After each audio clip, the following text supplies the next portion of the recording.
Hello friends, good evening.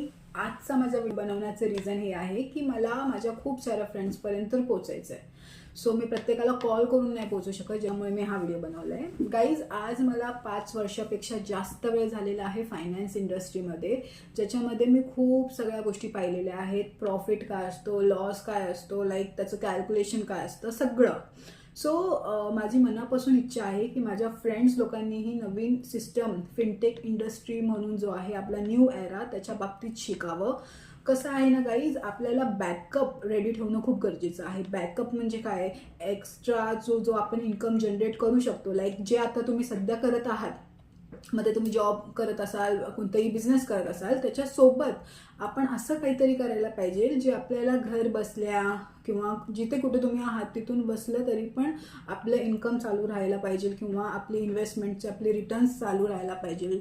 म्हणजे कसं आहे ना की एक बॅकअप रेडी राहील. उद्या जर का कोरोनासारखी वेळ पुन्हा आपल्या आयुष्यात आली तर त्यावेळेस आपण घरी बसल्या आपण स्वतःला आणि आपल्या फॅमिलीला जे आहे आपण सांभाळू शकतो. सो कारण की आता हा जो मार्केट आहे ना फिनटेक इंडस्ट्रीचा, तो खूप मोठा बूम झालेला आहे. तो पण लॉकडाऊन नंतरच. त्यामध्ये शेअर मार्केट असो, फॉरेक्स मार्केट असो, ट्रेडिंग मार्केट असो, क्रिप्टोकरन्सी मार्केट असो, हे सगळं ऑनलाईन आहे, हे सगळं घर बसलं आहे. फक्त त्याचं आपल्याला थोडंसं नॉलेज घेणं गरजेचं असतं. ॲटलिस्ट आपल्या प्रॉफिटसाठी तुम्ही नॉलेज नका घेऊ, बट थोडंफार नॉलेज घेऊन आपल्यासोबत स्कॅम होऊ नये, फ्रॉड होऊ नये.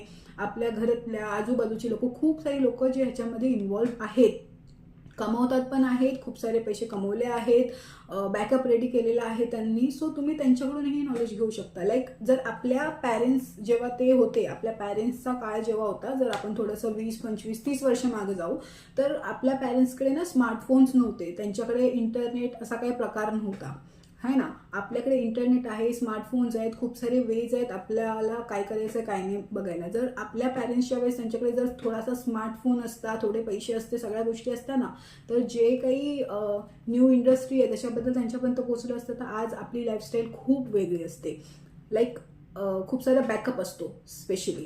सो आपल्या पॅरेंट्सनी त्यांचं कर्तव्य तर पूर्ण केलंय, आपल्याला एज्युकेशन प्रोव्हाइड केलंय, बेस्ट टू बेस्ट त्यांनी आपल्याला दिलंय.